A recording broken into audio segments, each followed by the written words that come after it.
One is the whole concept of how you communicate back and forth. That is, whether or not you lecture, and that's all it is. Now let me see if I can't. Where do you think the biggest problem is? Is it the problem with what we're talking about or how we organized our lesson? Is it our relationship with our people? Or is it how we're giving it? Let me, before I find out what you think, let me ask you another question.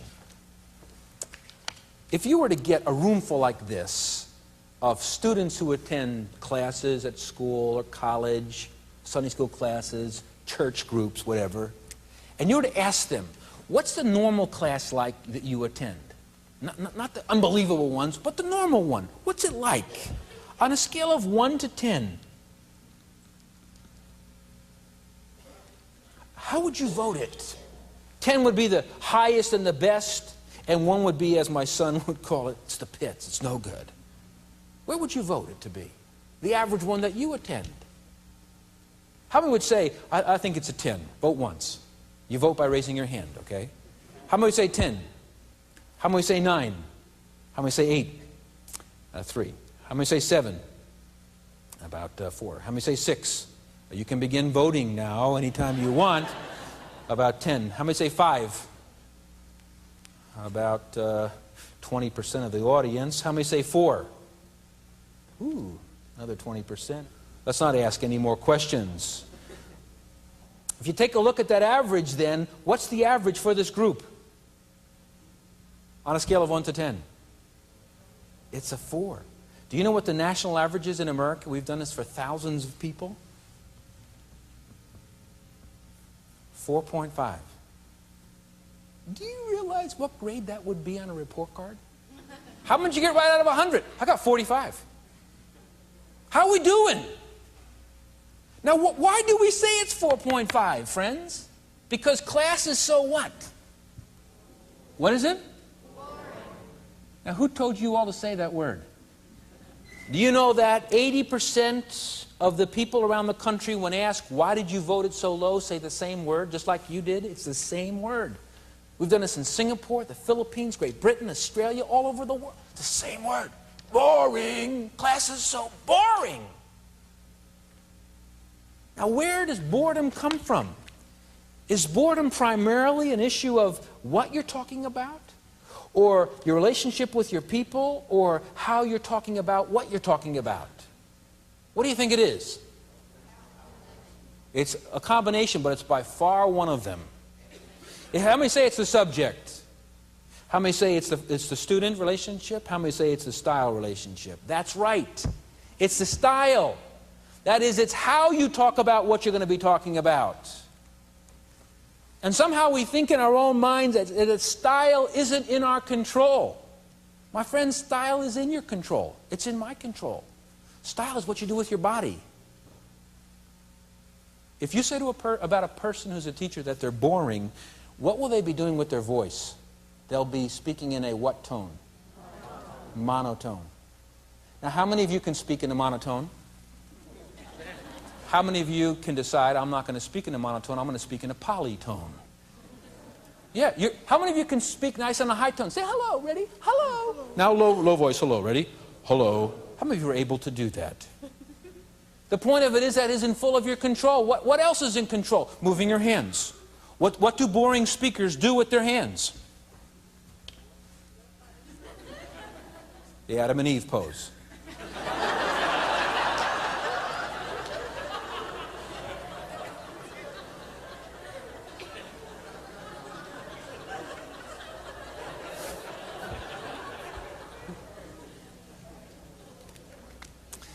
Now, we've realized that, and we've put together a series on how to have a powerful style.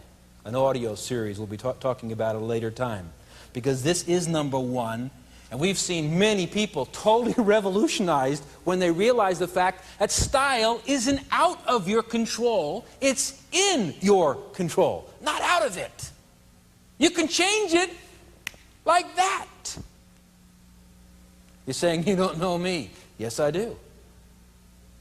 If you can move your voice up and down, and you can move your hands, and you can move your head, and you can turn around, you can have a style. Whatever you do, however, change it once in a while. If somebody says in your class, I can never understand what they're talking about. I mean, what's the problem? Subject. What should you do with that problem? Answer, cut your content in half.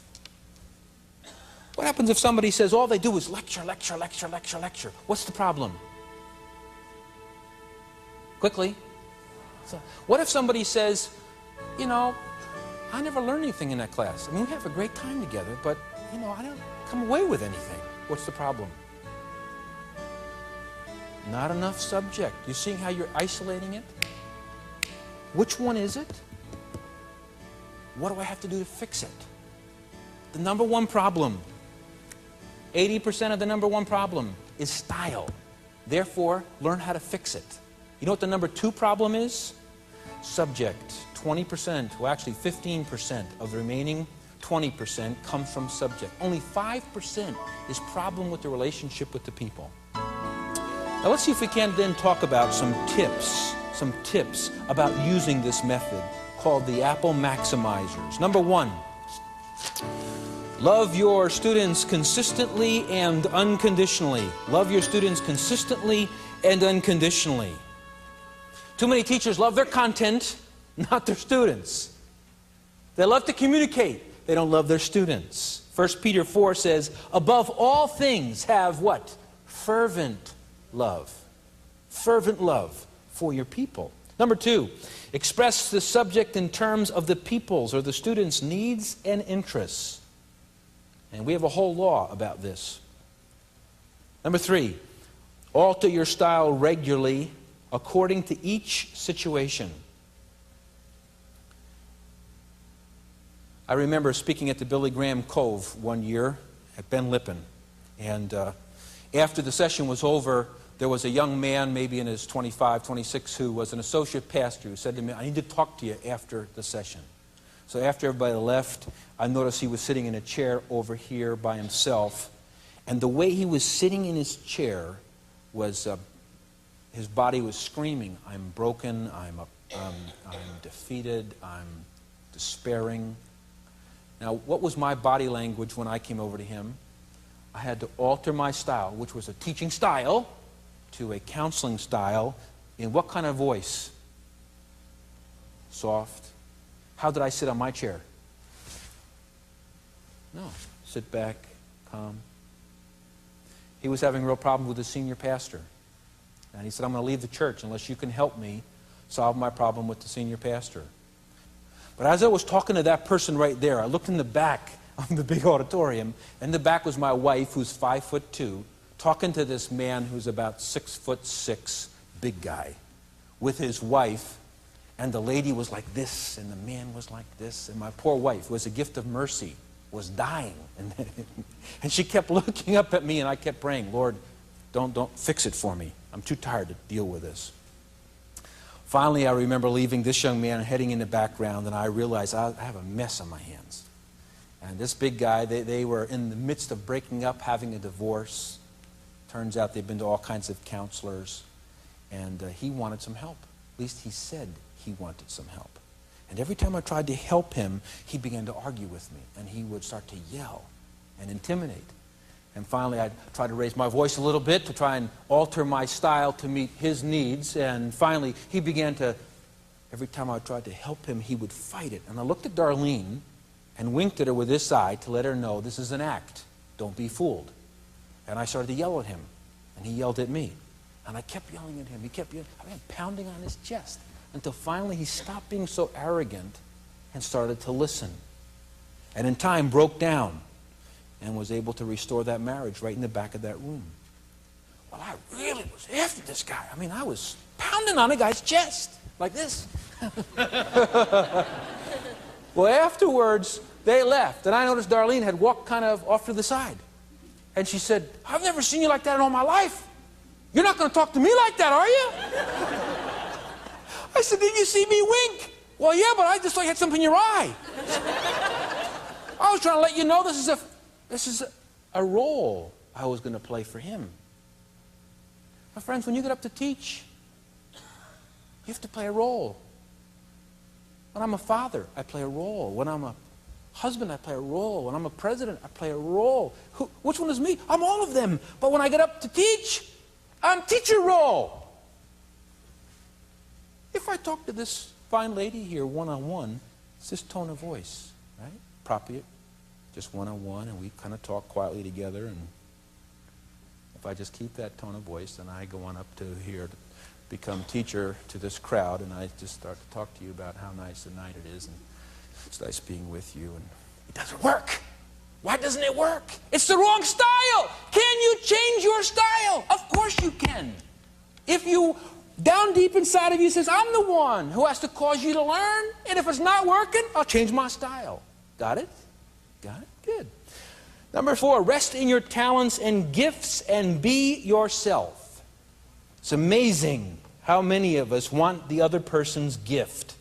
If only I had their humor. If only I could speak like this person, then I'd be a teacher. I remember when I was in graduate school learning how to speak. We had a man come to the seminary to speak, and he was one of the professors. He was the same scholar that did this. And he spoke a sermon on Psalm 44 out of the Hebrew that was so overwhelming to me.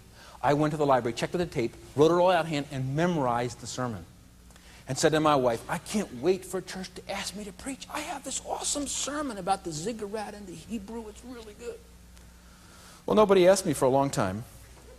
And finally there was a call one weekend and nobody else was around, and I was around, and they said, do you want this church? I said, man, I am ready. I have this great sermon. So we drove to this little tiny church.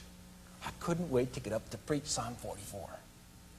And I got up there and I got all my notes ready and I started lecturing. And within a minute, I realized they were not into it. And I emphasized the Hebrew part of it and the insights there. And I began to do this. and he would take us and he would talk to it. I was talking to it and I began to sweat like crazy. And I looked at my wife to get some encouragement. And she... It was so bad. And I was only on page 2. And I said to myself, say something else. And I said, I don't know anything else. This is it. I had to go through all 16 pages. And people were, they weren't doing this. They were doing this. At quarter of, they were doing this. And I remember getting in the car driving home saying to my wife, sweetheart, I am quitting the ministry. I'm quitting the seminary. God's never called me to preach. And she says, well, I'll tell you one thing. What's that? He never called you to preach Dr. So-and-so's sermons. Don't preach somebody else's stuff. Don't try to be somebody else's stuff. And for Pete's sakes, don't do this. The next one. Know constantly your students' attitudes, attention, and actions.